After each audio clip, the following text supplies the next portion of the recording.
after several years of denial and failure to acknowledge and admit that he was once caught with proceeds that runs into millions of dollars from sale, trafficking of drugs. Bola Ahmed Tinubu has decided to come up with a new twist. And this time around, it is in response to the petition at the tribunal where Peter Obi Labour Party wants the court to clarify if Bola Ahmed Tinubu is eligible at the first instance to compete for the presidential elections in Nigeria that the INEC finally announced him as the winner of. Now, according to some commentators, they said this is simply an indirect acceptance of his involvement in crime.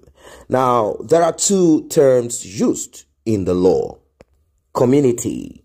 It is indictment and conviction. You could be indicted, but you might be acquitted at the end of the day. But when you are convicted, it means you have been tagged with that crime and you will have to serve time.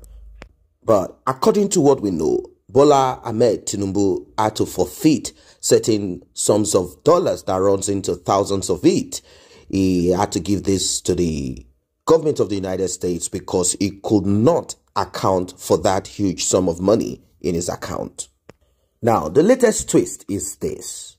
The Nigerian president-elect Bola Tinubu told the Presidential Election Tribunal, PEPT, that it lacked necessary jurisdiction to enforce a purported decision of a United States District Court that ordered the forfeiture of the sum of $460,000 in some United States bank accounts linked to him in 1993. Tinubu, who stated this in his response to the petition filed by the Labour Party presidential candidate Peter Obi against his victory at the February 25th presidential election, further hinged his argument on the fact that the said U.S. court order was never registered in any Nigerian court. This is as the ruling All Progressive Congress APC joined the Independent National Electoral Commission INEC in calling for the dismissal of the petition filed by the People's Democratic Party PDP and its candidate Atiku Abubakar, challenging the declaration of Bola Ahmed Tinubu as winner of the just concluded presidential election. Simply put, Bola Ahmed Tinubu is saying that he should not be held accountable, that he should not be held responsible for this. And now people have kind of tried to balance this up. They said it's like a driver driving a car and an accident occurs and the driver said, "Do not blame me, blame the car." But this would have worked if the car was a self-driven car. The manufacturer of the car would be held liable, and other factors might also be considered. Bola Ahmed Tinubu is simply saying, do not associate me with this. I have nothing to do with it.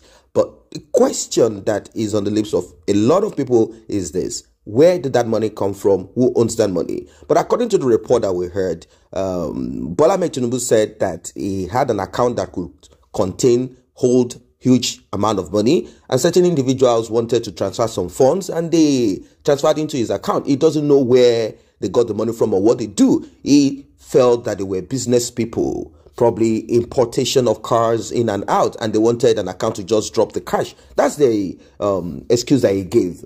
But the court in the United States said these people are into money laundering and drugs. So definitely, since you could not tell us how this money just, came into your account, and you cannot tell us the source of the money, in short, you cannot give us a very legal source of that money, you have to forfeit that money. And Bola Ahmed Tinubu willingly forfeited it, saying it does not belong to me, it belongs to them. If they've been caught in any web of money laundering or any crime, please take the money.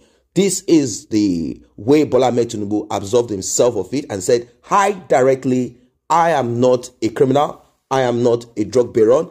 I have never ever been involved in this. My account was simply used by unscrupulous people. How then can you accuse me of crime if other people committed a crime and simply deposited it in my account?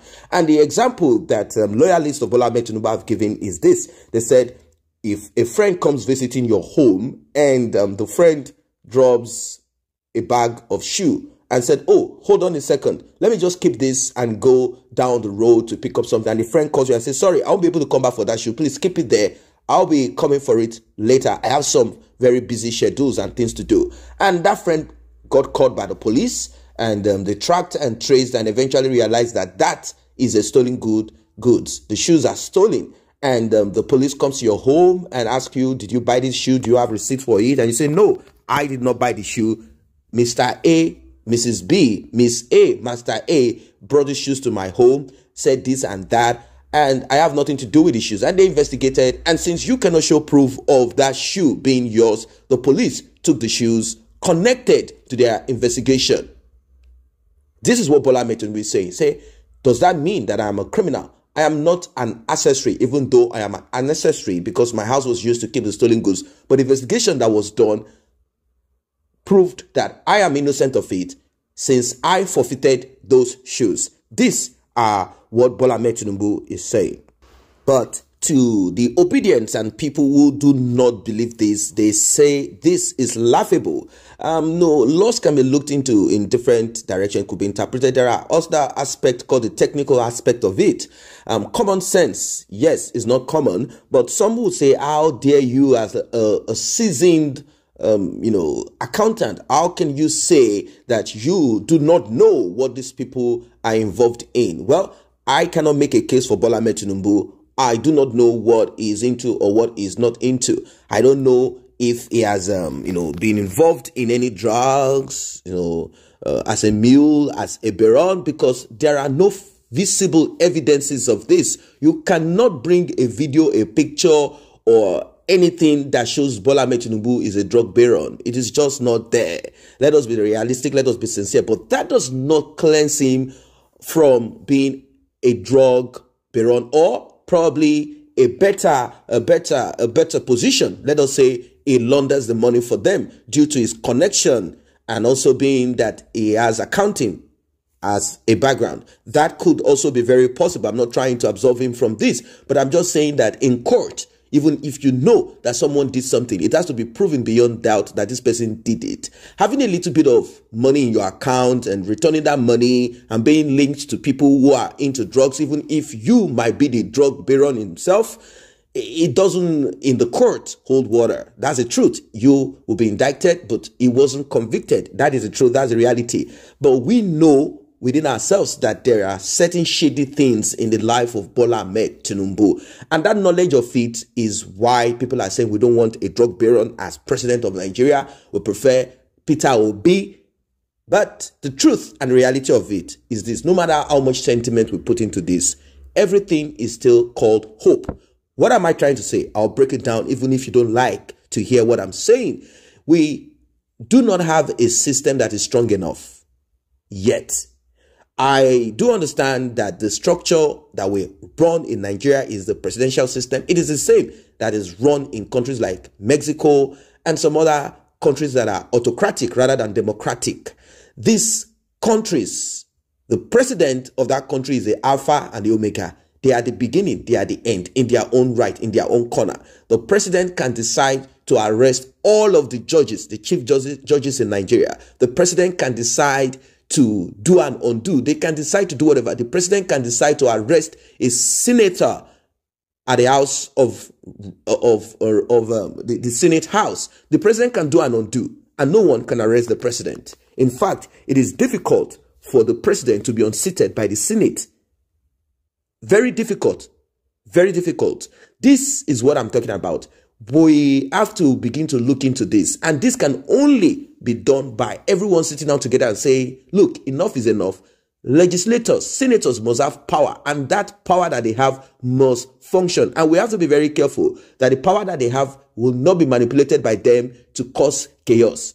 Example, if you don't give us Ghana must go, we will not allow this to pass. There are certain things that we need to sit down to look into, that senators cannot sit together, join hands together and decide to block to block what will benefit the country at large. We have to look at every of these things. And also, we have to also put power in the hands of the judiciary and also make sure that they are transparent. Transparency is very important, meaning at times we should have open court session. Very important, where the masses, the people will see what is going on. A lot of things have to be looked into. What I'm trying to say is this: we have to have a synchronous and transparent parastatal ministry, department, functioning arms of the government, working synchronously in a manner that if this one fails, it will affect the other. There must be check and balance. And of course, the highest of it is this: punishment must be severe and swift. Once we have that, we care less who becomes president. If you like, come from the east. If you like, be from the north for the next 20 years. The law is supreme. The law is strong. But if we don't have that, it is still called hope. Hope. Hope.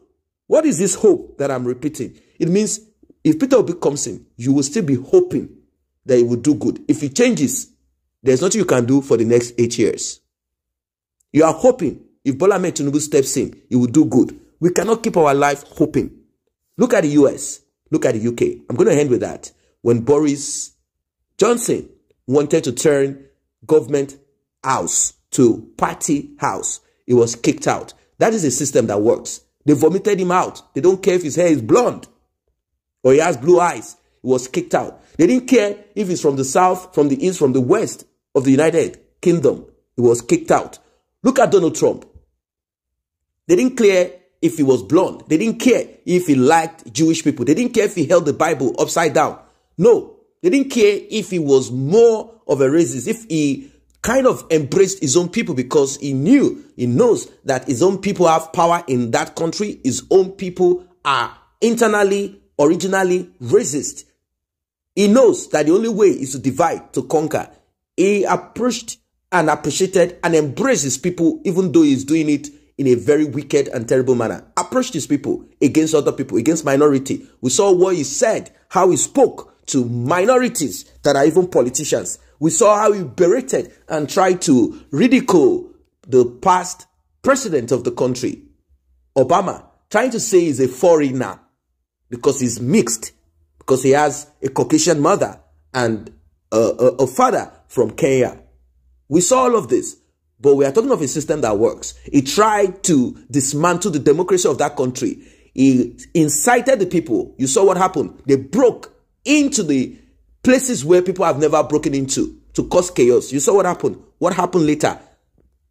The system that works vomited Donald Trump. And right now, he's still going through his trials.